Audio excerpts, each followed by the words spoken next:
నీ ప్రాకారములలో నెమ్మది కలుగునుగాక, నీ నగరులో క్షేమముండునుగాక. కీర్తనలు 122:7. నీలో దేవుని వాక్యం ఉంటే శాంతి, సమాధానం, నెమ్మది ఉంటుంది. దేవునికి లోబడి ఆయన ఆజ్ఞలు పాటిస్తే, ఆయన చిత్తమును నెరవేరిస్తే, ఆయనకి ఇష్టంగా జీవిస్తే నీకు సమాధానం, నెమ్మది లభిస్తుంది. దేవునికి వేరుగా ఉండి సమాధానం పొందుకోలేము. నిజంగా దేవుని వెంబడించే వారికి కష్టాలు, సమస్యలు, ఇరుకులు, ఇబ్బందులు, ఆటంకాలు, వ్యతిరేకతలు, ఆయాసాలు, మోసాలు మరియు ఓటములు ఉంటాయి.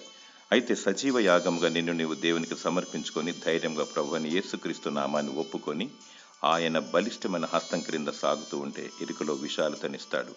దేవుని స్తుతిస్తే ధైర్యం ఇస్తాడు. వాక్యాన్ని ధ్యానిస్తే విశ్వాసం ఇస్తాడు. మరియు ప్రార్థిస్తే నీకు విజయం ఇస్తాడు. మది నిండా సత్యవాక్యాన్ని నింపుకొని నిష్కలంకమైన వస్త్రాలను ధరించుకొని లోకానికి వేరై వరుడేసు కొరకు వేచియుండుము. దేవుడు నీకు సత్య సమాధానమును శాశ్వతమైన జీవమును దయచేయునుగాక. ఆమేన్.